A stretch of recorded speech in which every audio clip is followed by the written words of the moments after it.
Good morning, everybody. Billy DiNapoli here on the North American Sports Report on Saturday, October 18th. Saturday, October 18th, 2025. Well, a couple of big stories. First, I guess we should probably start off with Shohei Ohtani puts on a performance for the ages that many of us, if any of us, have ever seen. Ever. This guy put on an all-world Babe Ruth type performance. He pitches, he hits, he goes nearly 7 innings of 2 hit ball, 10 strikeouts, and hits 3 home runs. 3 home runs. And the Dodgers sweep the Brewers last night. I mean, it was a performance we have never seen the likes of. We have never seen the likes of. Dodgers win the game 5-1. You may never see anything like that again. Yankee fans, if you want to know how you win in the playoffs, you pitch. And, obviously Ohtani's amazing. But the reason why the Dodgers win, not just because they have a great roster, they're pitching. They're starting pitching. The Dodger ERA through the postseason is like 1.5. I mean, they basically swept the Brewers. I don't know the exact ERA, but it's somewhere below 1.5. That's how you win in the playoffs. Starting pitching. You need enough pitching. Yes, you need a bullpen, but you need the proper amount of starting pitching. That's how you win championships. Prove on that. That's all you Yankee fans need to look at. Look at how they pitch. Look at how the championship teams pitch. It's not a home run derby in the playoffs. So the Dodgers move on to the World Series for the second year in a row, sweeping the Brewers. In the AL, the Mariners won last night 6-2. They now take a 3-2 series lead. In that series, finally winning a game at home. So, when is Game 6 here?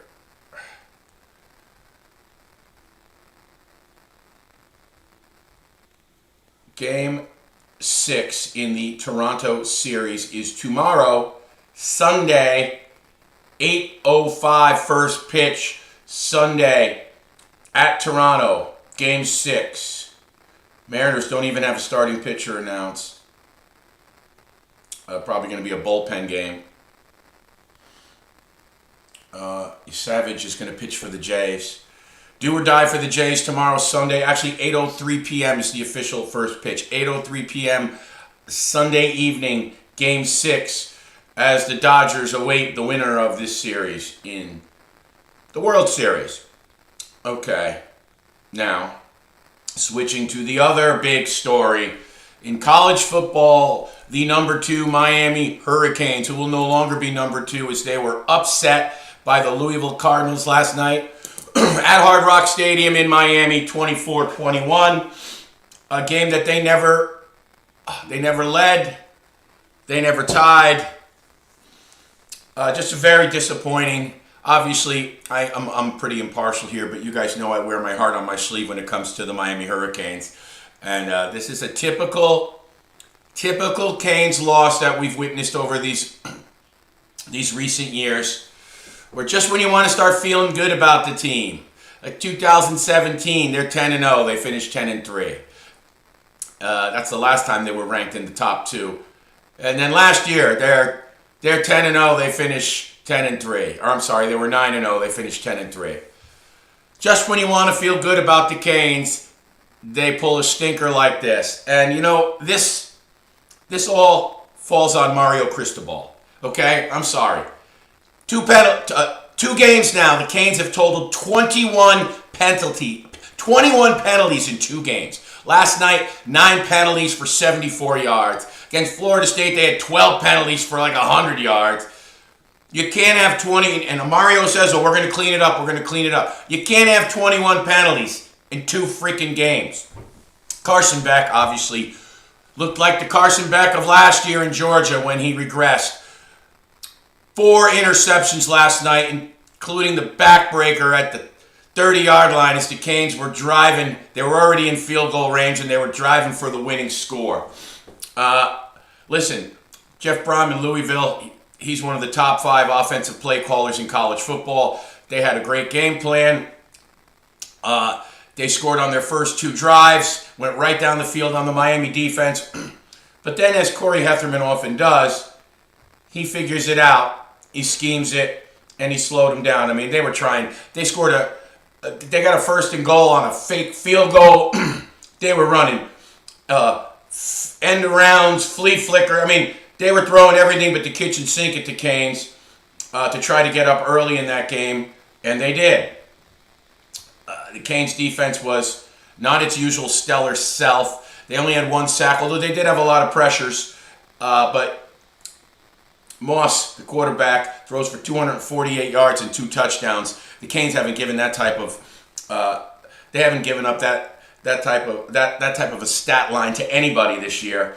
They ran the ball at will. Brown had 15 carries for 113 yards. Nobody's done that to the Canes this year. But that being said, the defense, listen, Louisville balled out. Moss and Brown, the running back, and they had a wide receiver who was just killing the Canes. Chris Bell, 12 catches for 136 yards. But that being said, after 14-0, the Canes only gave up 10 points the last 3.5 quarters of the game. They kind of adjusted. They got enough punts. I mean, Carson Beck would throw a touchdown, they'd force he'd throw an interception, they'd force a punt. He throws another interception, they force a punt. He throws another interception, they hold him to a field goal. Although the defense was shaky the first 10 minutes of the game, after that they got more than enough stops to give the Canes offense more than enough opportunities to tie, take the lead, go ahead, get the game under control.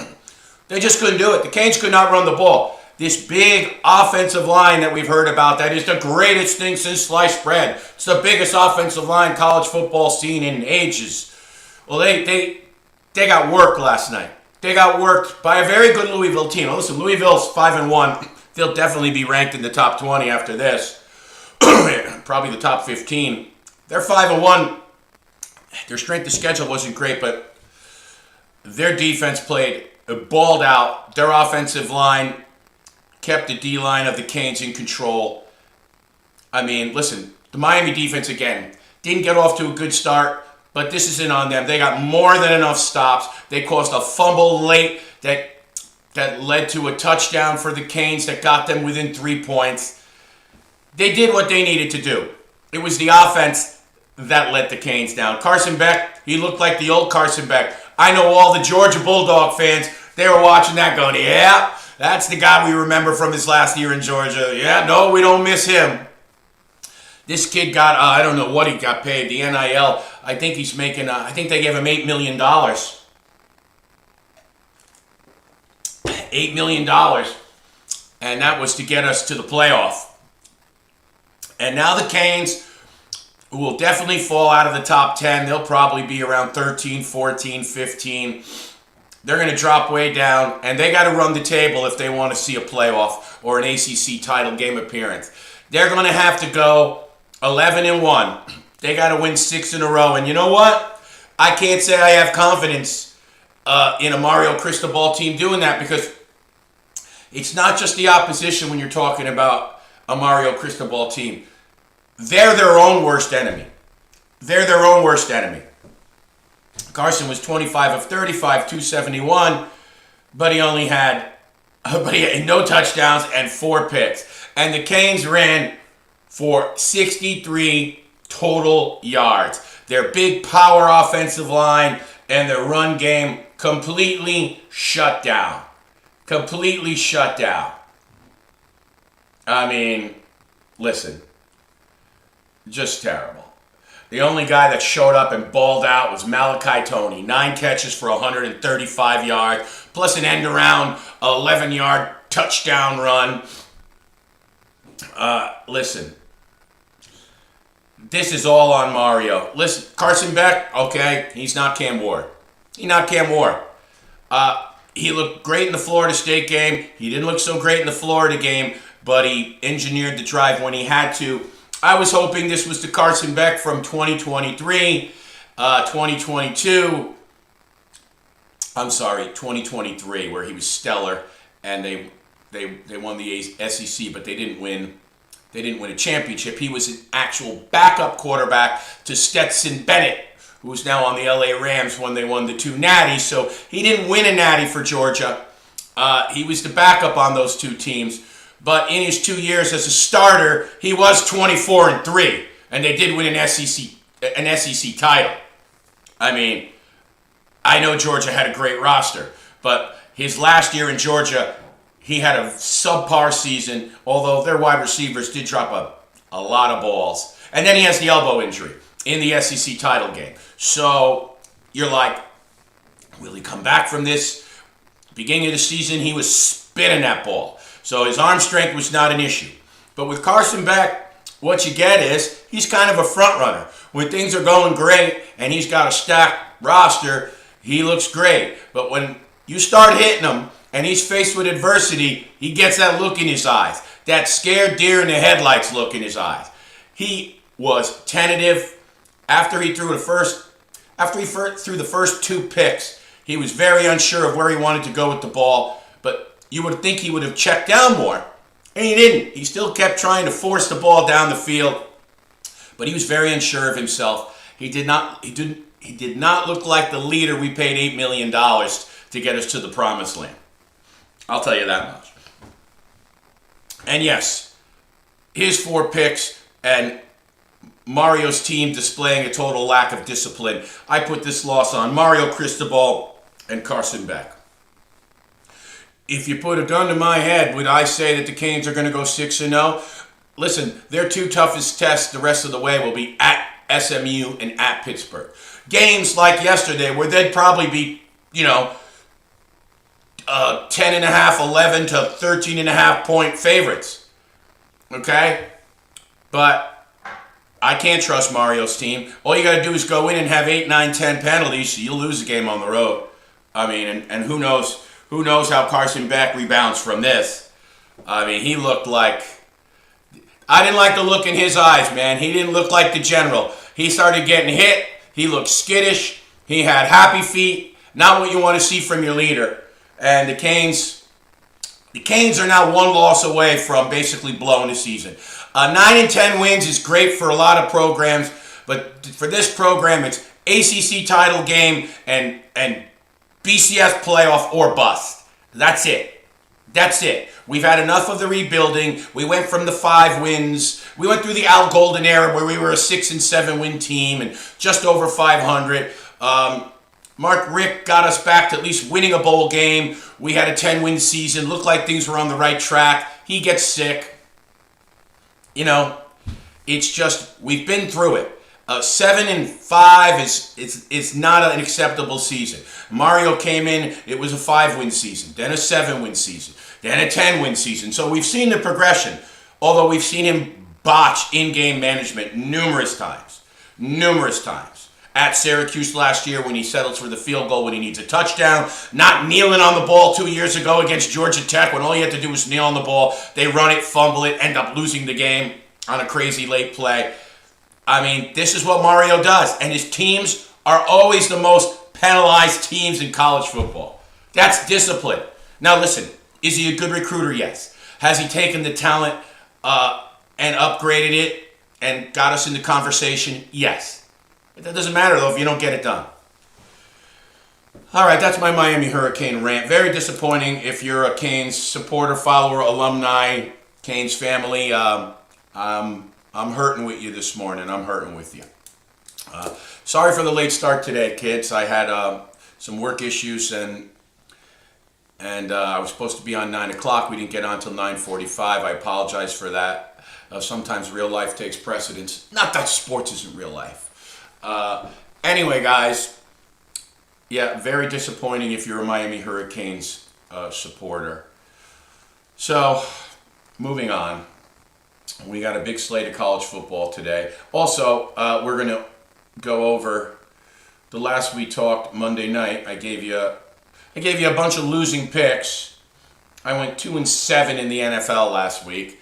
I just told you I was so sure that Washington was going to beat Chicago at home, that the Bears hadn't really beaten anybody. They hadn't proven they could win a road game against a tough team. I was so sure that the Bills weren't going to lose 2 in a row. I told you I would have even bet the 250 to 1 money line, but I recommended taking that to a money line parlay, which took the 250 to plus 105 because both those teams were going to win outright. And I said, back that up with a teaser because that'll definitely come in. I was very confident of those 2 plays. And as you know, they both lost. Another miserable week of 2-7 in college football, was it? 2-6. I was 2-4 on the weekend. 2-6 in college football. I am now 21-25 on the season. After starting 12-5, we are 21-25. That's pretty poor. Not as bad as a lot of talk show hosts I hear, but so we're 21-25 in the pros now. I'm sorry. We picked 7 games last week. We were 2-5. 2-5. That's terrible. Lost 5 out of 7 plays. So after starting 12-5, I am 9-20 the last 4 weeks of my NFL picks. 9-20. You might want to do yourself a favor, guys, and maybe whatever I say, bet the other side, you could win some money. College, on the other hand, I'm not bad. 14-11-1 on the season. 14-11-1 on the season. 21-25 in the NFL. We'll do our NFL Sunday show tomorrow, 11:30 a.m. I'll try to be on time for that one, since I actually shouldn't have to work tomorrow. Okay, we're going to take a look at the college football slate. We're going to go over a little bit of hockey before we get out of here, too. What a performance by Shohei Ohtani last night. I mean, you may never see anything like that again. Okay, today, for you locals, UConn plays Boston College at 12 noon. That's not a game of great significance. Georgia Tech, right now looking like the runner, the favorites to win the ACC. Georgia Tech 6-0 at Duke 4-2. I guess I'll be rooting for Duke. Okay, what else of consequence here? LSU number 10 at Vanderbilt. LSU is actually a 2.5-point dog. Duke, by the way, is favored -3. With -3 over 6-0 visiting Georgia Tech. Duke is a -3 favorite at 4-2. Vandy is -2.5 hosting the 10th ranked LSU Tigers. Vanderbilt is 17th ranked in the country. Here's a good one at noon. Washington visits the Michigan Wolverines. Michigan is -4. They have dropped out of the top 25 at 4-2. Arizona at 4-2 at the Houston Cougars. Arizona is favored by 1.5. That's also at noon. Here's another good one. Baylor at TCU. TCU is -3. Army at Tulane. Tulane -10. This is also noon start. Here's a good one. Oklahoma, the 14th ranked Sooners, travel to South Carolina. Oklahoma is a -4 choice. West Virginia travels to Central Florida. This is at 1 o'clock. Central Florida is a 7.5-point choice. I'm only going to give you the juicy games. I mean, Kent State, Toledo, Buffalo, UMass. I mean, come on. That's not must-see TV. What else? We have Purdue at Northwestern, -3 for Northwestern, coming off of their victory over Penn State. That got James Franklin fired, finally.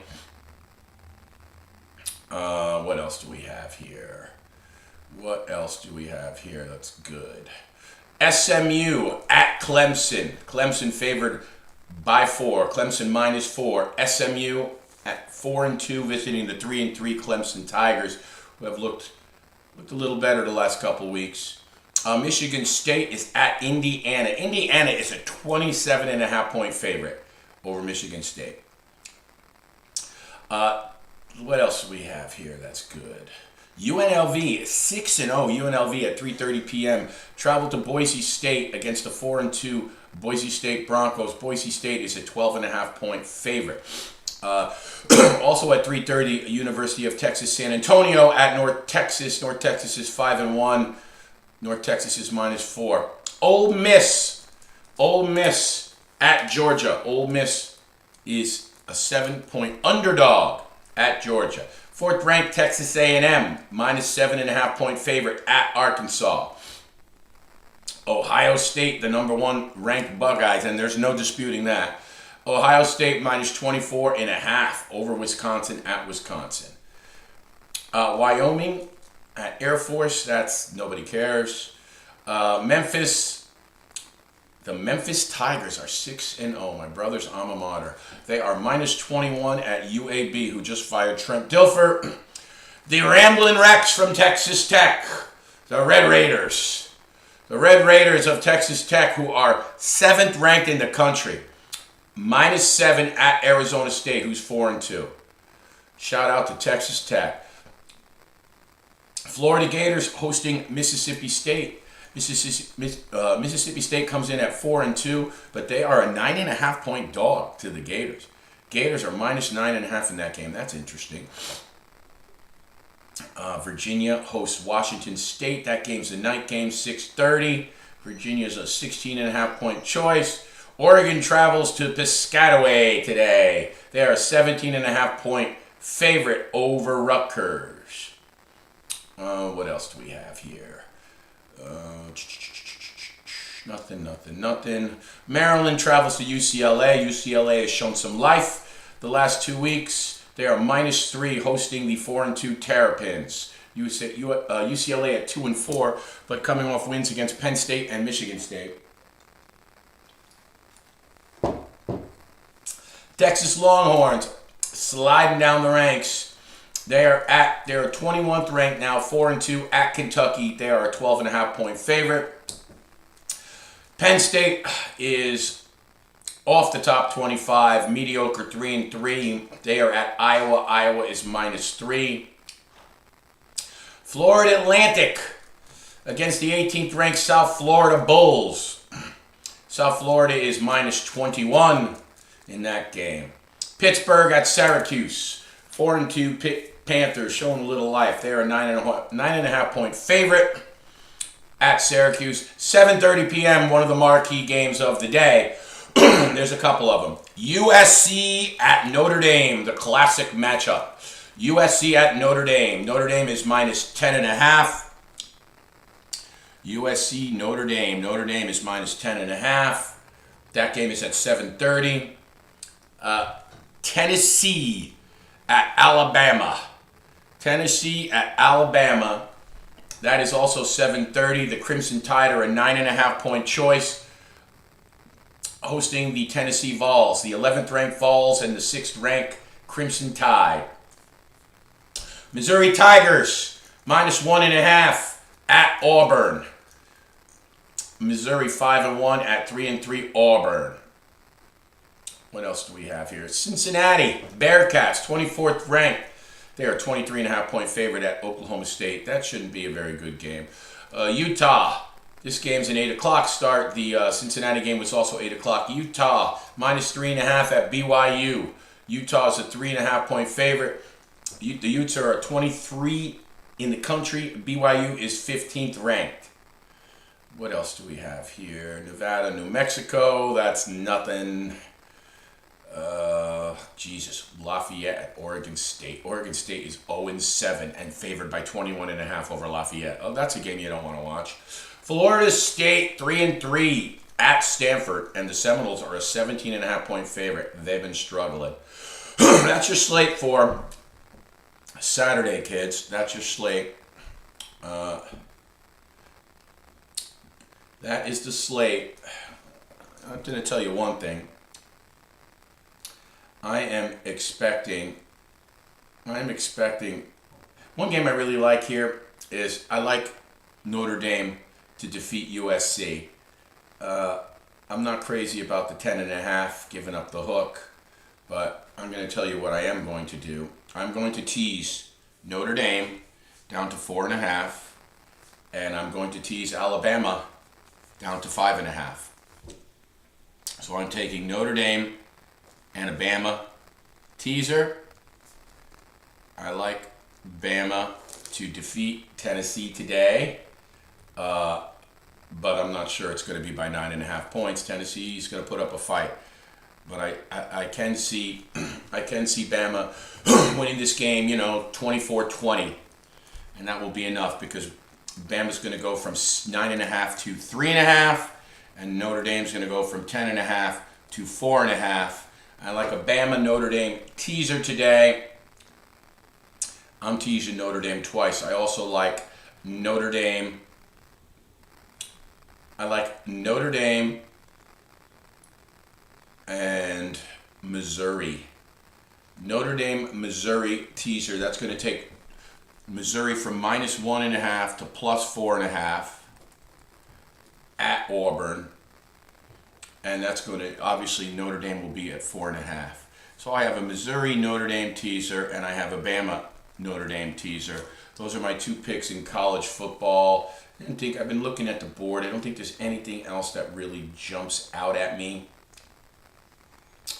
And nothing that jumps out at me and I go, oh my God, I love this game.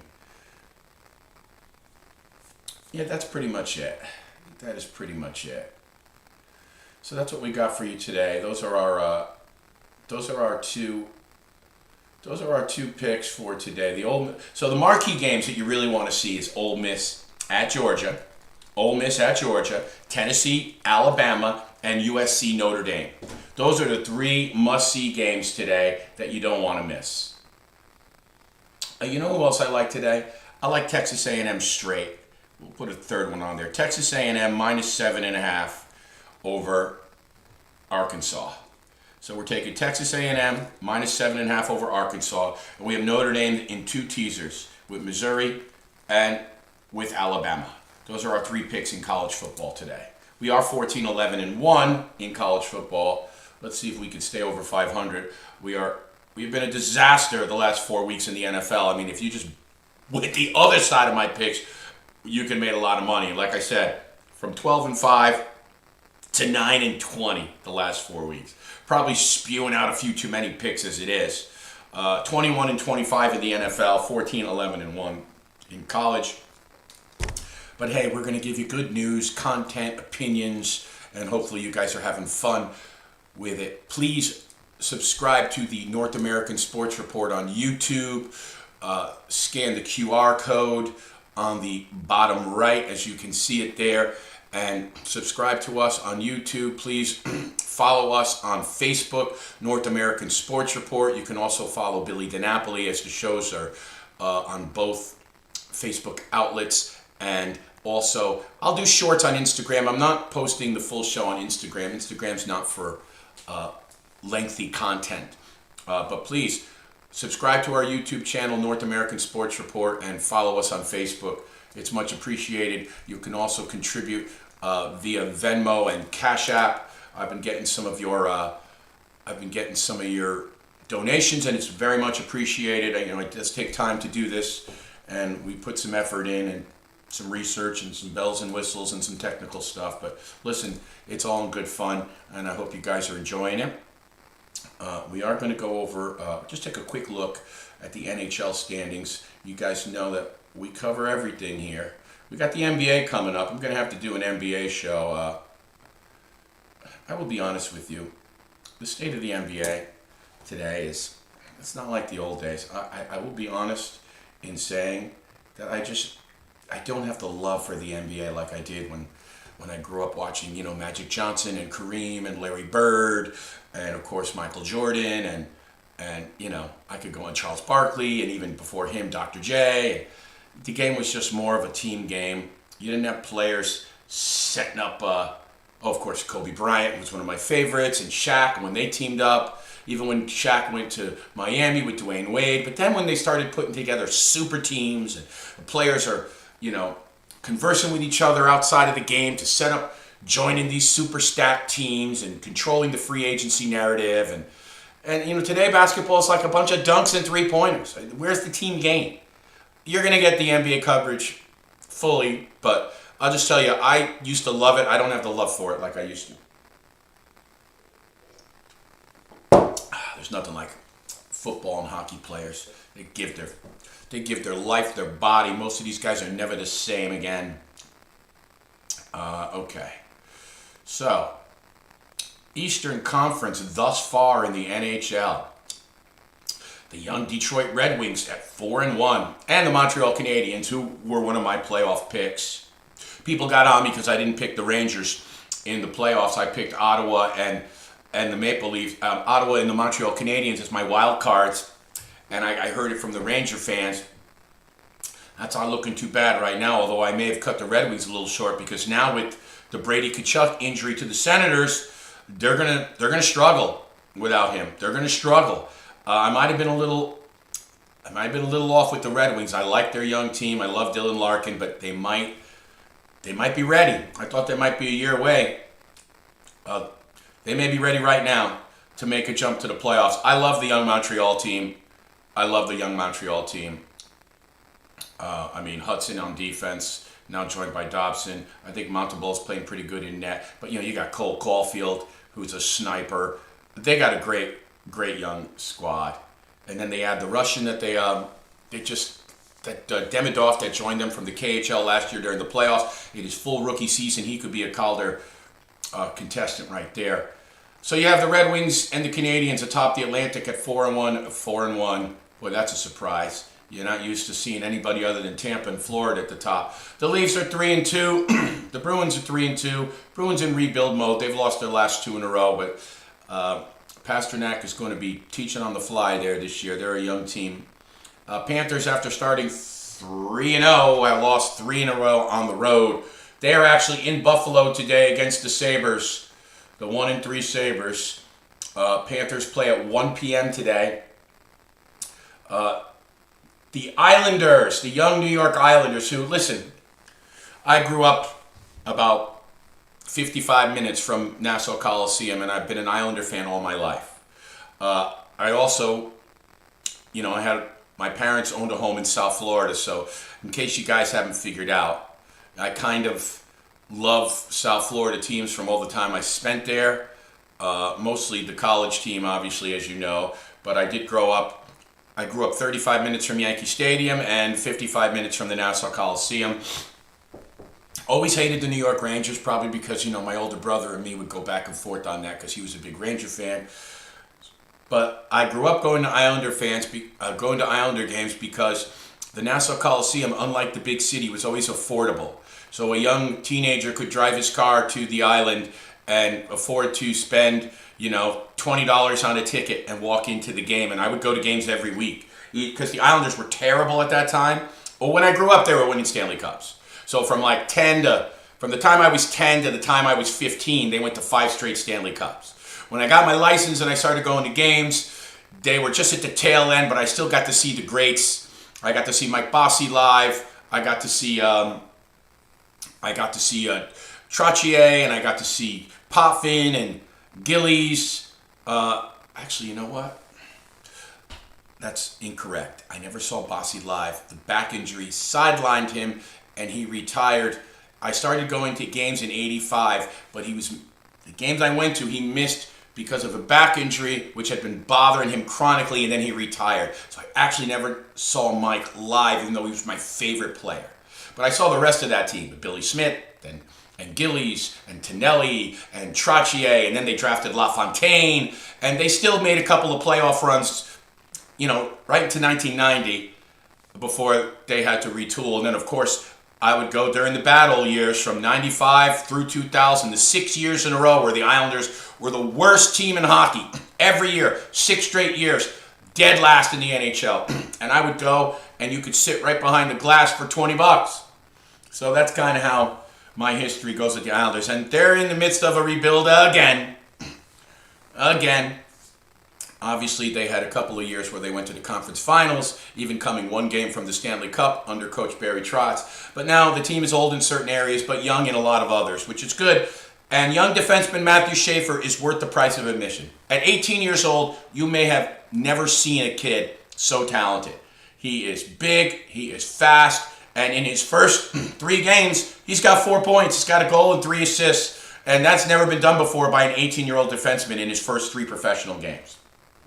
So at least you have some youth, and there's also some young guys they drafted that are playing collegiately or went back to juniors, but they did get a good haul this past draft, and with the new general manager that they grabbed from Tampa, I think they're headed in the right direction. The Islanders will host the the Islanders are on the road today in Ottawa playing the Senators, and the Islanders are 1-3. 1-3. They started off 0-3 there, 1-3 after their win over Edmonton last night. Was that last night, or was that 2 nights ago? It was a good game. Caps beat the Wild last night 5-1. Wings beat the Lightning 2-1. Mammoth over the Sharks late. Canucks beat the Blackhawks. Hawks are 2-2. 2-3 after last night. The Hawks are 2-2 right now. Canucks are 3-2. They beat the Hawks at Chicago last night 3-2. The Tampa Bay Lightning continue to struggle out of the gate as they lost to the Red Wings last night 2-1. The Islanders game was Thursday night when they beat the Oilers 4-2. So the Islanders are 1-3, and yes, Matthew Schaefer 4 points in 4 games, looking like the kid they thought he was going to be. And he is not getting sent to juniors. They have 9 games for him to either prove himself or be set down before his salary is calculated to this year's cap, and he's not going anywhere. He is staying. Here's another good game today. The Oilers visiting the Devils at 3:30. The Devils off to a good start at 3-1. The Dallas Stars tonight at 7 are on the road in St. Louis. The Nashville Predators are on the road at Winnipeg. The Jets off to a good start, 3-1. The Wild 2-3 at the Flyers, 1-2. That's also at 7. The Lightning, who have struggled out of the gate early at 1-2-1, are at the Blue Jackets. That game is at 7. Ooh, here's a juicy one. The Rangers at the Montreal Canadiens. The young Canadiens off to a 4-1 start. The Rangers 2-3-1, struggling to score. The Kraken at the Leafs, 7 o'clock. We got a full slate tonight.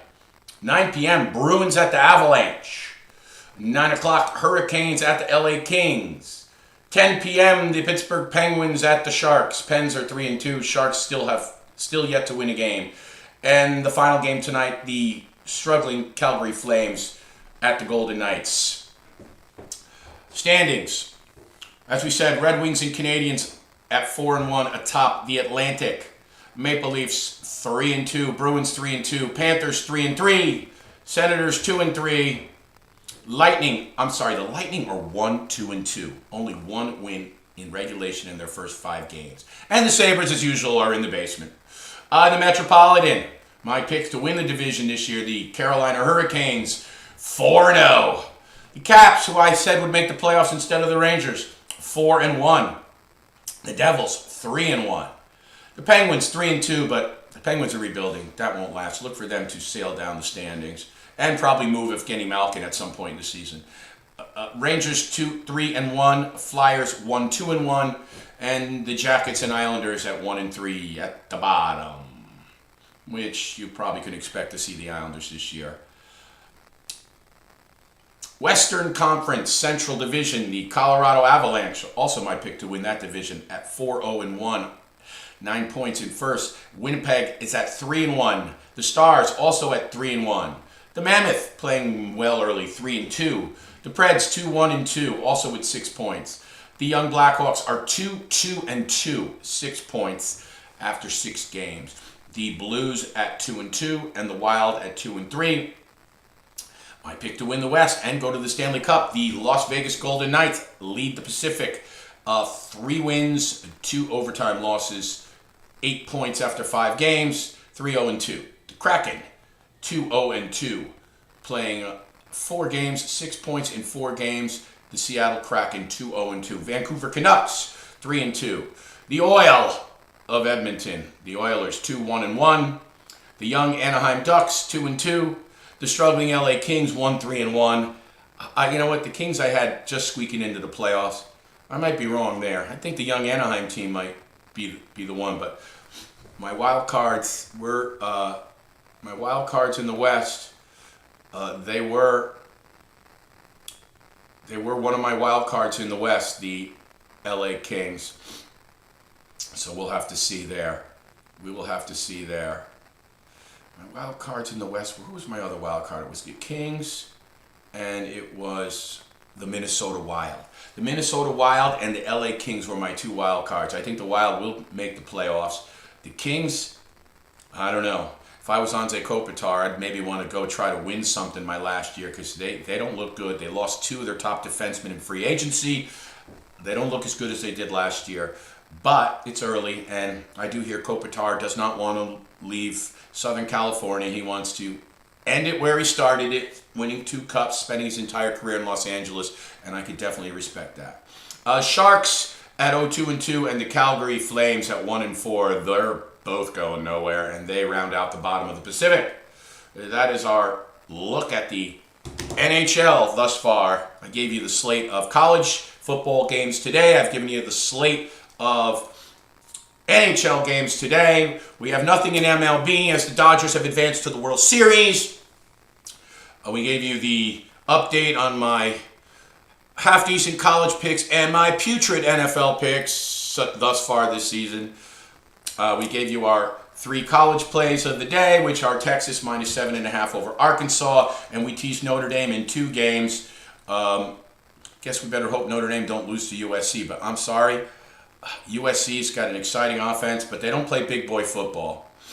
I really think Notre Dame from the line of scrimmage and being at home is going to beat them up.